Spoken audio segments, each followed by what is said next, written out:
Hey everybody, and happy hump day again. And I just wanted to jump on real quick. I meant to jump on earlier and kind of update y'all a little more on the car situation, but I actually went out and spent the day with my friend Tim today, and we went and did some hiking and went out to lunch, and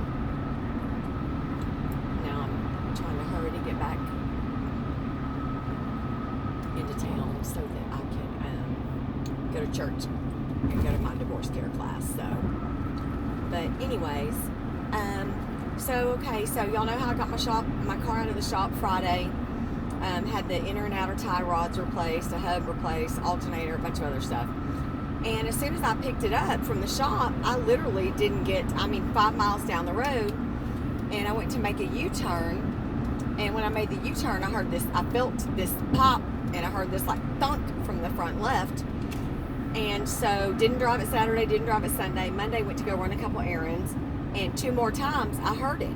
So I called him and told him like something's up with my car. And he was like, oh, bring it back, we'll put it on the lift, da da da da. They couldn't find anything. Well, they said, oh, well, we did find a bolt loose on the new tie rods, but we tightened it, test drove it, it still did it. Bled the lines, refilled everything back up, took it out, test drove it, it still did it. So let us keep it overnight, because we're worried that, first off, they warranty everything, all the work that they do. So they said, let us keep it overnight. This was Monday. And they said, and we're going to go ahead and order all new, again, inner and outer tie rods, and we're going to replace them all because, your car was not doing that before we put the tie rods on. So we're wondering if maybe we just got some bad tie rods. It happens. You can get brand new parts and they're bad. Okay, cool, whatever. So, and even Matt, the mechanic, was like, yeah, even I know it wasn't doing it, because when they had my car like those 8 days trying to figure out when it was the purge valve that went out, he literally drove my car and put like 300 miles on it trying to get it to duplicate and then all this other stuff. And he was like, and it was not doing it then. And I'm like, yeah, no, it wasn't. And I'm like, my car has never, ever done that. Ever. And all the stuff that's been wrong with it until you guys had it to do the tie rods. Well, long story short, I ended up getting a phone call today from Matt, and my rack and pinion is out. The front left is leaking. And of course, that can go anywhere from, $1,200 to $1,800 to fix. But here's the catch. He basically started telling me, big machinery, big tool, heavy machinery, heavy tools, heavy mistakes. And the mechanic conveniently that was working on your car didn't show up for work today. Long story short, apparently when the mechanic was doing my inner and outer tie rods, he basically made a boo-boo, made a slip, something with one of the tools, and he cracked the left side of my rack and pinion, causing it to leak, which is now making the clunking. Well, he had already messed up by telling me, yeah, I know damn well this car wasn't clunking because I drove it for 3 days. I drove it home, I drove it over the weekend, and I'm like, exactly. And my car does not leak power steering fluid, because I check those stuff all the time, and and he's like, no, it's not leaking. Well, conveniently, all of a sudden now it's leaking. So now he's basically saying, I'm sorry, but this is just part of, cars and da-da-da-da-da. And now I just need to sit down and figure out, what we need to do to fix this, and blah, blah, blah, and, how much it's going to cost and who's going to pay for it. And I don't know whether he means like them, me, the mechanic. Shit, I'm not paying for it, Granted, my car's got 185,000 miles on it, so I get it. Things are old, and if they're bumped the wrong way, they may crack or whatever. But it wasn't broken when I brought it to you, and it shouldn't have been broken when you gave it back to me. But it was. I gave you a car that you looked over top to bottom when you did my hubs, and the only thing wrong were the tie rods were getting a little funky and they were about to go out. But yet you give it back to me, and I've got a blown rack and pinion. Okay, so I get it. It's got high mileage on it. Honestly, if it's a deal, where they want me to buy the part, even though the part's $307, and they'll cover all the labor and they'll put it in and fix it, that's fine. I'm willing to do that, because at least then I have a brand new rack and pinion instead of in 1,000 miles or something. Let's say it does decide to go out, and then I'm looking at $1,800 to replace it. Hell to the no. So if for $200, $300, $400 tops, I can get a brand new, plus my hubs, plus that's brand new suspension, that I've gotten. Now, granted, I paid $700 for the hubs, alternator, the inner outer tie rods, things like that. But he wouldn't come out and say we messed up, but he basically said it without saying it. And so, and he's like, I'm sorry. And he's like, and then the guy in the office that was actually pricing everything on your car, he's like, it's, or he said he actually got called away late last night on a family emergency. They have somebody in their family that was put on life support, yada, yada, yada.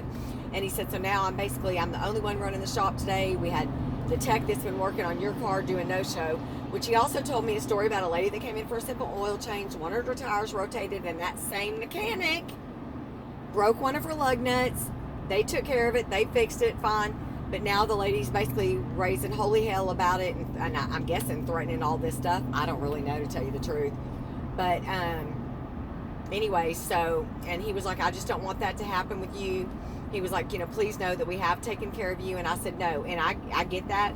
And I still appreciate everything y'all are doing and everything that y'all have done for me. So, but it was just, it was crazy, crazy, crazy. So, so they still have my car, and it may be a day or so before they even figure out, what they're going to do, or, and like I said, I don't know if they'll come at me and say, okay, how about we pay for half, you pay for half, which actually the labor appears to be about 4 to 6 hours on that from what I've been able to find. And so actually the labor at this point would cost more than the part. So if that's the case, then I'm going to say I'll pay for the part. But I don't think that I'm going to get out of this 100% free, meaning them saying, hey, we'll completely cover this, or whatever. But I don't know. We'll just have to see. But it's just very, very frustrating. Very frustrating. It's like every time I turn around, it's something with this car. But at least this time, my car didn't make it happen. They made it happen. So, and I know a lot of people say, you ought to fight them tooth and nail, tell them, no, you effed it up, you're going to fix it. And that's fine and dandy, but y'all got to remember, they've had my car twice where they did work, 8 days worth of work, and they literally only charged me the parts, no labor. We're talking they did $500 worth of work and charged me $100. Now, granted, then they did, $700 worth of work last week and charged me $700, but, so I don't know. It's just cray-cray. In fact, I'm fixing to have to call him before the shop closes and just kind of talk to him and say, listen, it is what it is. It's just one of those crap happens things. It's done. There's nothing we can do about it. I've already worked myself up over it, yesterday. And, and I have a feeling that is what contributed to my seizure the night before, because I was just so stressed and worked up over it. I can't do that again, or I'm going to be putting myself in the hospital. So, I just made it a point, to go out today, and like I said, I went out with my friend Tim, and just basically enjoyed the day, and he's just so super sweet. And of course, I don't know if you'll be able to see him because I got tons of crap in the car, but I got beautiful dozen pink roses, which I thought, if you can even see them, which I thought was super sweet, which you should be, all the other junk in my car. And he got me a really sweet card, and just a couple little other knick-knack, little cute things, which I thought that was just really sweet. So, but we went out and we went hiking. We hiked a little over 4 miles, and right out of the middle of nowhere, and I'll post it, on our hike are these 3 cows, and they came over, and one of them came up and pet me and licked me and was trying to eat my hand and lick it. I guess he thought I was like, I don't have anything for you, but it was really cute. Okay. Minivan? No? Yes? Yes, no? But luckily, my parents are so great. And my dad is so great that he's like, you know what? Just, excuse me, y'all, just use my truck, you know, and as long as you need it, it's there for you to drive day or night, anytime you want, baby girl. And so, you know, so I'm truly, truly blessed and thankful for that. So, but yeah, so I'm literally fixed to run home, run into the house, grab my divorce care work booklet, and then head out to church. So, and then I don't know if I updated y'all, but you know how I told you that Tim and I are planning a trip to Mexico, to the Yucatan, which I'm hoping that my health holds tight for a little while, because I'd really, really, really like to do that. And like I said, he wanted to do it in a couple weeks, but actually I've got to get everything finalized with the National Cancer Institute and the study in Washington that they want me to go do, and then also with MD Anderson. And so, and plus it takes, you know, I mean, you know, like 2, 3, sometimes more weeks to get your passport in. And so now we are going to aim sometime before, but April, but, you know, late March, April, but before Easter if possible.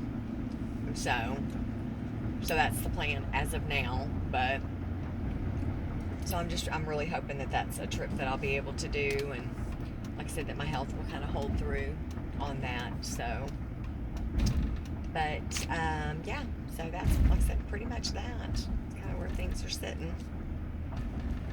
So yeah, I'll run home, put my flowers in the water,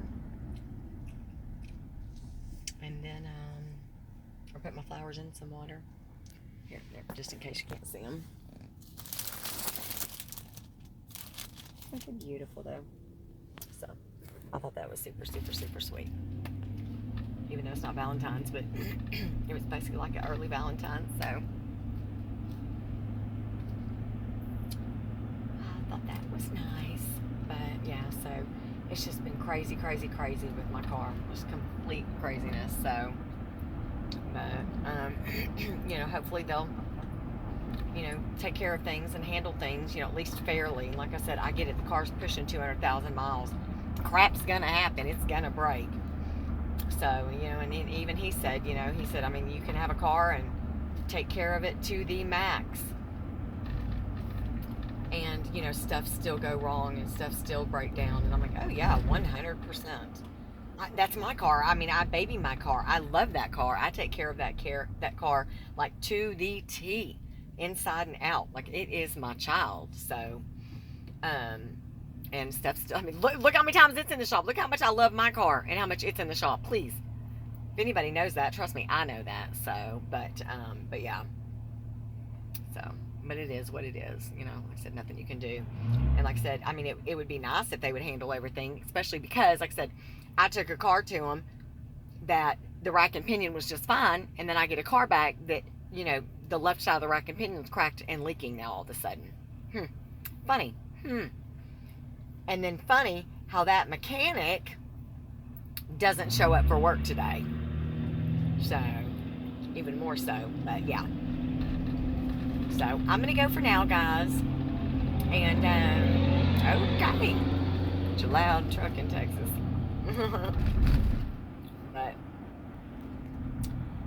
and, okay, Mr. Amazon. Oh, whoa. Okay, let's take up both lanes. It's like he literally went to make a left turn from the right lane. Okay. But, yeah, so that's that. But I'll be back after church if possible. And it'll probably be dark because I've got, like I said, I've got church class from 6:30 to 8. So,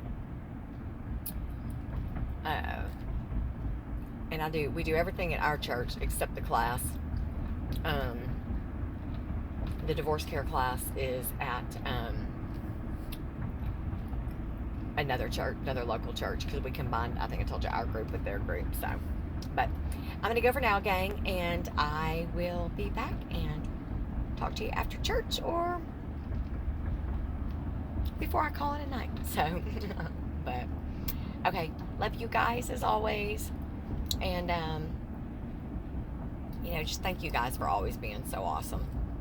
I love, absolutely love each and every one of you, and I'm so glad that y'all are with me through this, and I just have y'all to talk to. So I love you.